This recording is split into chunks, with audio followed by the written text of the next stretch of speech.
Nyati family yasvika pakupererwa kusvika pakutora mavideo neMobicel kudai munhu akazotogona kuheka ndokupinda muTelegram ndokubva angosuka mari yese yanga iri muPayPal. Vari kutiwo vari kutsvakawo mukoma Stuart Nyamayaro kuti vagone kurikavha mapeji avo. Welcome back to your channel. Please don't forget to like and subscribe. Tichazama nzira dzese kuti tikadzise ese mistakes atakaita. Kunyanya mistakes ekudza vanhu kuti iko zvinota kumusha zvinova zvinoita kuti kuhekewa numbers acho kuite easy uye kutaura kuti tawana mari yakati uye taishandisa chakati guys zvimwe zvacho hazvidi dzungu ndo zvinonzi mari haidi vana vechidiki zera guys zera.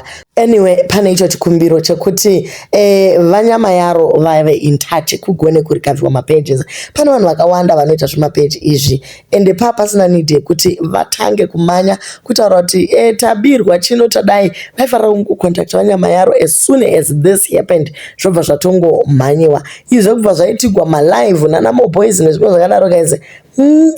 Pakaipa. But vamwe vari kuti aiwa, we don't think kuti Facebook was hacked. I think it's a temporary ban. Mainyati, take it easy. You don't need to address zvinyaya zvakadai in your condition. Grace carried you through and it shall continue to do so. These are just storms of life. They will surely pass. So vari kutaura zvakare kuti chimwe chanyanyisa kuvarwadza zvachose inyaya yekuti kamari kasara kuPayPal kwavo kabva kangotsvairwa kuseniseni vangomuka voona aiwa makufura mhepo mari yebhazi ndofunga vachatotora mari kushopu kuti vagone kudzoka kuSouth Africa nekuti kana vakaramba vari kuZimbabwe vagoni kucreata rimwe page uye hapana kana way forward vari koko kuchakasara. Vari kutaura zvakare vachishandisa foni yaBamunini Nyati, so vari kuti dei vagona kudzoka vazvicreatera ravo page. Hatisati tambona mhuri yanyanyisa kuita hambu kudai kubva zvavakatanga kuhora mari yakapetwa aiwa vanga vakufamba matundundu ari mudenga but nhasi aiwa vari kuita kudirwa mvura chaiko. Next time ngavavhure account then account iyoyo yozovhura page woisa Mainyati mukati saadmin wove two as admins okutoisa nemamwe maaccount kuitira kuti pakaita zvakadai izvi vanokwanisa kupinda. So mwene vamwe vari kuuya nemaadvice avo asi advice hombe iri kungonzi guys vana Tari Martin vana Madam Boss vana Maititi those are big brands vane mafollowers akawanda havasiriwo vega vana vatanga kuenda paFacebook. Kune Mzansi's Greatest Family nayo ine manumbers akakura vana Mavi nevamwe vakadaro. It is not necessary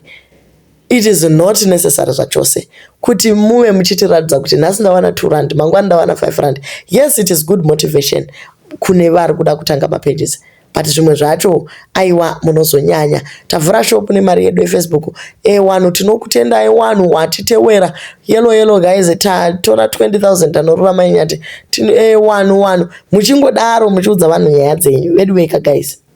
Mari ndeyenyu, muri kuita zvakanaka, enderirai mberi neupenyu hwenyu but hazvisi right kuratidza vanhu mapayslip. Chero kumaorganization chaiko vanhu havashei mapayslip but imimi zvakaoma. So guys ndo update iri kwaNyati vari kuti ivo vakamirira kuwana contact kubva kuna vaNyamayaro kuti vagone kurikavha mapages avo.